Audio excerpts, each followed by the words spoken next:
Selamat datang di segmen analisa. Kembali kita update terkait dengan peristiwa dari Brigadir Polisi RAT Ridar Ali Tommy. Kalian masih ingat ada keterangan dari Indra Pratama, pemilik rumah di TKP atau tempat kejadian perkara, yang juga Indra Pratama ini adalah pengusaha yang diduga dikawal dan juga disupiri oleh Brigadir RAT. Ada keterangan yang disampaikan begini bahwa tidak ada pengawalan untuk saya, kata Indra Pratama. Terus juga, jangan buat opini ya, saya kenal dia waktu di Manado saat ada pekerjaan. Dan ia kesini hanya silaturahmi, katanya begitu. Dalam seminggu itu, karena seminggu ini mungkin yang cukup intensif, yang dia bilang baru seminggu dia dijaga atau main atau ngobrol atau silaturahmi lah, nggak tahu istilahnya seperti apa. Dia itu tidak menginap di rumah saya, cuma datang kayak pulang dan pergi aja. Bahkan saat kejadian pun saya sedang tidak di rumah. Terus mengenai isu bahwa rumah ini katanya milik mantan Menteri Fahmi Idris, itu salah, bahwa rumah ini adalah milik saya pribadi dan saya tidak sewa. Waduh, ini lantas apa yang terjadi dong? Kalau dari pihak istrinya kan mengatakan bahwa suaminya itu, Brigadir Polisi RAT itu di BKO kan di Jakarta itu sejak tahun 2021. Ya, memang secara resminya kita sudah mengetahui bahwa dugaannya ini ada kayak mungkin Brigadir RAT ini diberikan izin atau diperintahkan oleh dugaannya mungkin atasannya, tetapi tidak resmi. Karena secara logika aja, kalau aku lihat keterangan dari mantan Kabareskrim Polri, Ito Sumardi, bahwa seharusnya Brigadir RAT itu sudah dilakukan desersi atau diberhentikan. Karena kalau sudah 30 hari berturut-turut tidak hadir, tidak melaksanakan apel dan sejenisnya, itu sudah pasti dia diberhentikan. Tetapi aneh, nggak mungkin kalau sudah dari 2021 di Jakarta, tapi tidak ada yang tahu dia pergi kemana, masih tetap dapat gaji, bahkan masih punya senjata api, itu ada sesuatu hal. Makanya mantan Kabareskrim Polri ini mengatakan bahwa ada 3 hal yang harus diteliti lebih dalam agar kasus ini tidak menguap dan tidak ada pelajaran atau manfaat yang diambil untuk Polri sendiri. Pertama adalah mengenai TKP di Mampang, kedua adalah kenapa terjadi seperti itu berhubungan ke motif, dan ketiga adalah mengenai kode etik, kenapa bisa ke Jakarta. Nah, berdasarkan olah TKP, visum, saksi-saksi, dan CCTV, ini sih sudah bisa disimpulkan sebenarnya kesannya adalah kalau aku tangkap, Pak Ito Sumardi itu lebih cenderung setuju bahwa ini adalah memang keinginan dari Brigadir RAT-nya sendiri. Oke, kalau untuk masalah visum adalah karena sudah jelas ada jalur khas yang mengindikasikan bahwa ada jelaga di tangan dan di kepala, menyimpulkan bahwa almarhum menempelkan senjatanya langsung di bagian tersebut ya teman-teman. Bukan penyebab kematian yang sekarang itu harus digali lebih dalam, tetapi adalah mengenai motifnya. Karena kalau secara saintifik dari alat bukti, penyebabnya sudah clear bahwa kemungkinan besar itu adalah keinginan dirinya sendiri. Aku nggak yakin sih apakah keinginan dirinya sendiri, yang melakukan dirinya sendiri kemungkinan besar adalah iya. Tapi apakah itu keinginan dia atau bukan, ini yang berhubungan dengan motif. Siapa tahu ada yang mengancam atau ada hal-hal tertentu yang kita nggak ketahui. Itu yang harus didalami. Artinya kalau penyebabnya sudah clear, ya udah sudah ketahuan itu, tetapi harus dicari adalah motifnya lebih clear. Karena digital forensik dari HP itu akan sangat berperan penting.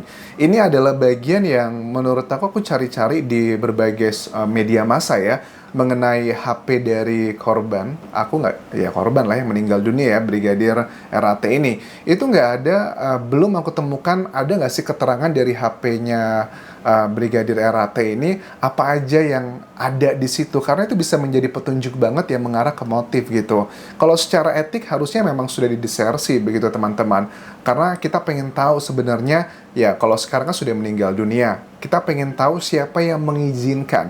Itu yang harus didalami. Tetapi pada saat aku lihat keterangan dari Indra Pratama yang diduga yang menjadi orang yang dikawal dan juga disupiri, tapi dia mengaku tidak ada tuh saya dikawal dari tahun 2021, baru semingguan aja memang kita bersilaturahmi di sini, itu pun tidak selalu menginap, dan dibuktikan ya make sense sih menurut aku, karena pada hari kejadian kan Indra Pratama tidak ada di lokasi TKP.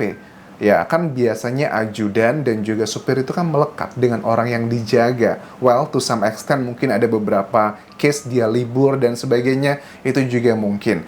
Nah, yang membuat kita bertanya, kalau seandainya statement dari Indra Pratama ini bisa dipertanggungjawabkan dan benar, lantas selama ini Brigadir RAT di Jakarta tempat siapa? Ngapain? Kok nggak ada masalah sama kepolisian karena dia meninggalkan tugas sudah sejak tahun 2021.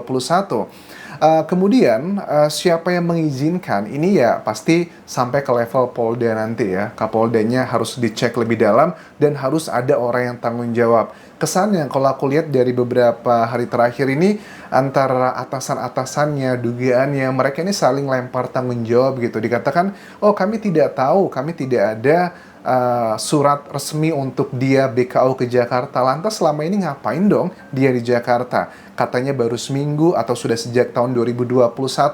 Katanya ke para pemimpinnya juga tidak tahu.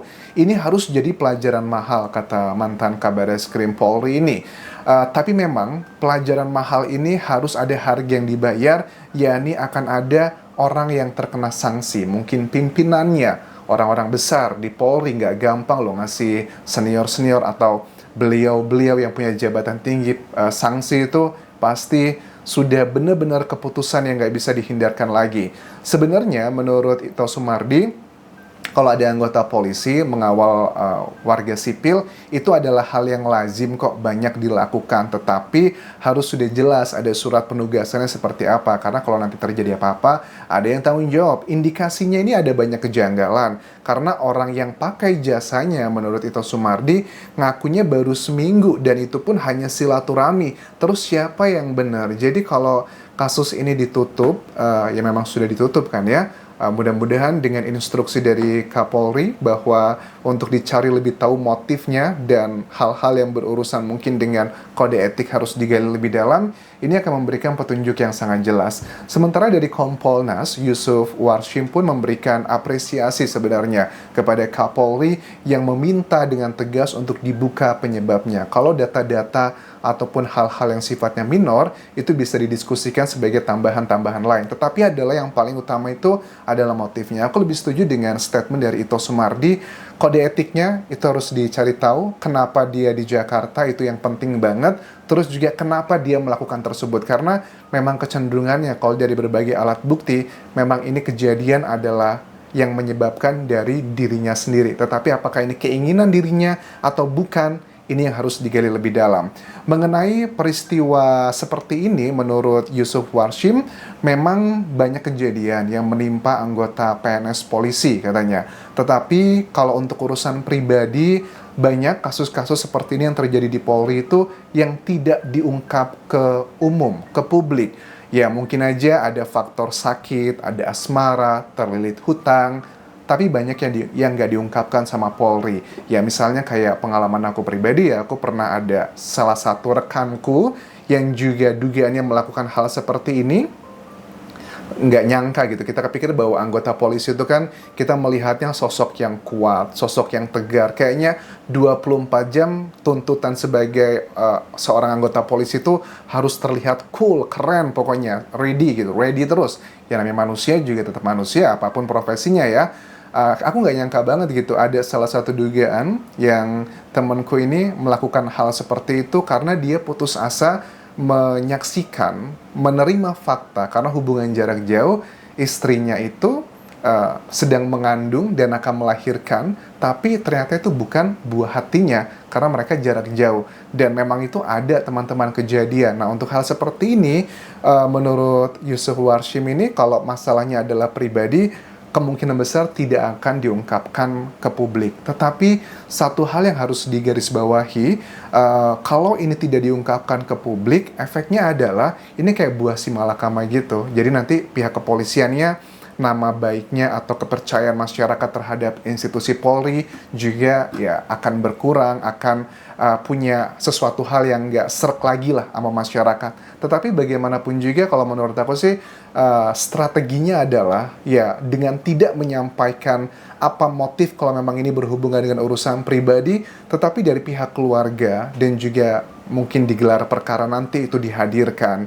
Pihak keluarga yang sudah ikhlas katanya nggak mau lagi otopsi, mungkin mereka sudah mengetahui apa yang sebenarnya terjadi dan dugaannya adalah unsur pribadi makanya tidak dibuka ke publik. Kalau memang itu adalah faktanya, ya pihak keluarga mungkin harus dihadirkan ke Jakarta, dihadapkan dengan media, kemudian menyampaikan beberapa hal yang tidak menyampaikan apa masalah utamanya, tetapi bisa memberikan pesan ke masyarakat bahwa oh ternyata ini kemungkinan besar adalah urusan pribadi. Kan kalau kita lihat di kasus-kasus yang kayak Brigadir Joshua kan, itu kan berbeda dengan kasus ini. Kalau kasusnya Brigadir Joshua itu kan orang tuanya tidak terima gitu loh. Orang tuanya mempublikasikan foto-foto yang begitu dramatis yang ngebuat netizen itu simpati karena memang ada bukan dugaan lagi, memang sudah ingkrah ya keputusannya, ada peristiwa seperti itu. Tetapi berbeda dengan kasus ini di mana keluarga dari Brigadir Ridar Ali Tommy katanya sudah ikhlas, tidak mau lagi otopsi dan sudah menerima semua ini. Tetapi kita ada masyarakat yang berpikir apa jangan-jangan ada intimidasi nih buat keluarganya. Ada juga yang berpikir seperti itu. Makanya ya harus komunikasinya dari pihak Polri ini harus benar-benar pas ya, agar ya kalau memang ini bukanlah kesalahan dari sistem atau Polrinya, ya sayang dong mereka disalahkan. Tapi kalau ini memang ada urusan yang mengarah ke sana sistem, ya harusnya dibuka juga karena biar ini adalah fenomena gunung es yang kelihatan cuma dikit doang kalau menurut Ketua IPW, tapi mungkin ada hal yang lebih besar di luar sana yang kenapa ditutup-tutupi kesannya karena agar tidak terbongkar semuanya. So, itu yang bisa aku update mengenai peristiwa Brigadir Polisi Ridar Ali Tommy. Kalau kalian ada update terbaru bisa tinggalkan di kolom komentar video ini teman-teman. Sampai jumpa lagi di video berikutnya. Tinggalkan like dan juga komen, subscribe channel YouTube ini, follow Instagram, Facebook dan juga akun TikTok Budian Jasa Semara. Sampai jumpa.